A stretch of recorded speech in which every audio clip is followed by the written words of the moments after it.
Hello, it is Andy with FensePost, and today I am taking a peek at Magnolia Electric Company's What Comes After the Blues.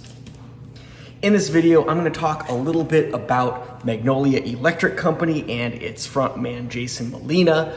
I'm going to talk a little bit about the album, and I'm going to do an unboxing of this. I'm also going to discuss the two variants of this record currently in existence and touch on some things that make valuing your records a little bit challenging. Jason Molina was born in 1973 and he passed at the young age of 40 in 2013. His music is often flirted with indie music, folk, country, Americana. You can kind of see where I'm going with that. At the time of his death, Molina had been a part of a number of different bands, but his most notable recordings are under his own name, under Magnolia Electric Company, or perhaps the most well-known, Songs Ohio. The history is an interesting one. If you go all the way back to the late 90s, well, mid to late 90s, 1997, Songs Ohio released their debut self-titled album. Well, that started a new thing called Secretly Canadian.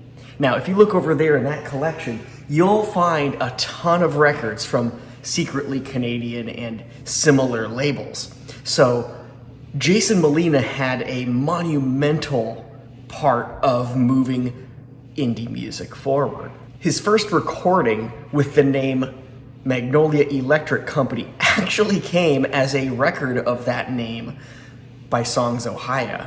That was released in 2003.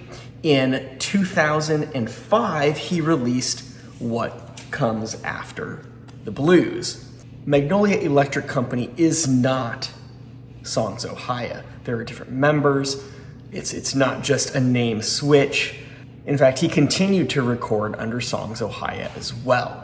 It's interesting because Magnolia Electric Company's sound is not all too different from Songs Ohio. Maybe there's a little bit more blues, a little bit more hard-driving country rock when it comes to Magnolia Electric Company, but overall, with Molina at the helm, you can tell it's a very, very similar style.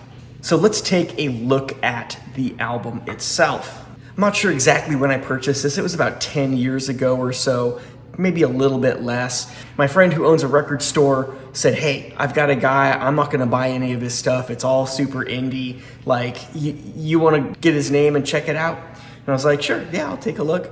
And so he ended up selling me about 10, 15 records for about $10 a piece, some down even to $5. This was one of those, an original pressing of What Comes After the Blues. I picked it up for $10. It looks great, it sounds great, it's just an awesome album. Cover, nothing too fancy there or distinguishable between it and, say, a reissue, an undated reissue, which at this time is currently the only one noted on Discogs. The spine has the cat number, and on the inside it comes with a printed two-sided inner lyric sleeve. I don't know about you, but when it comes to lyric sleeves, I tend to like to have a different sleeve for the record itself.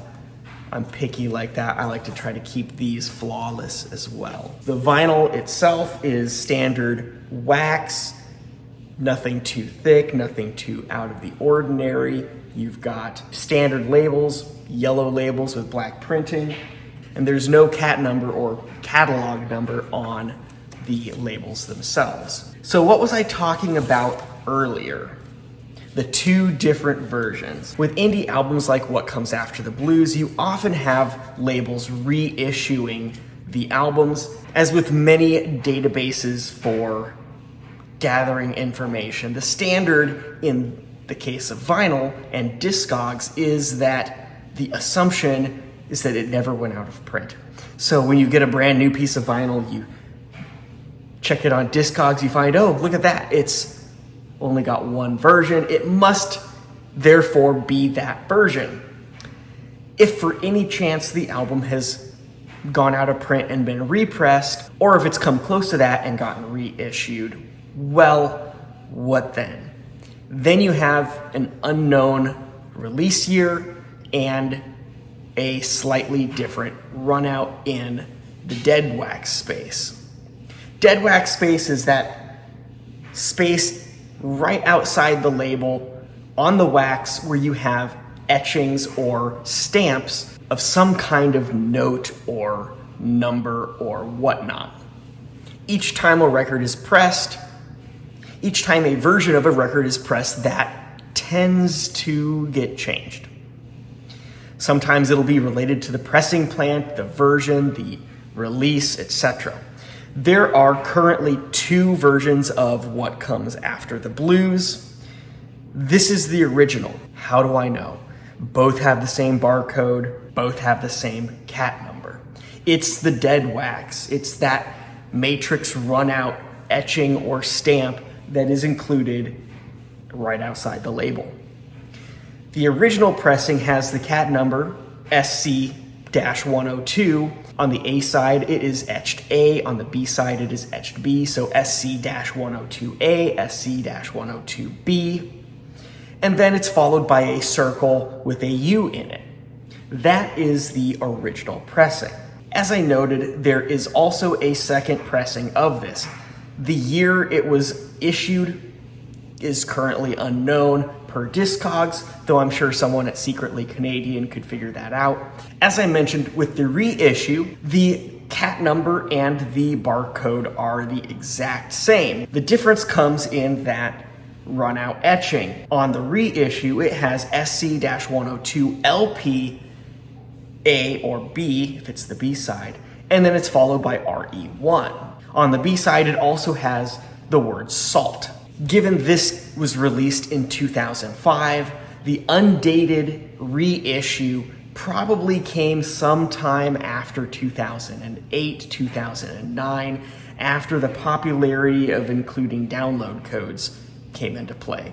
Why? Because on the shrink, there is a call out that says comes with download code. There you have it, my copy of What Comes After the Blues. Down in the description, you will find a link to where you can pick up this album on vinyl. Don't forget to like this video and subscribe to my YouTube channel. Thanks, and I'll see you next time.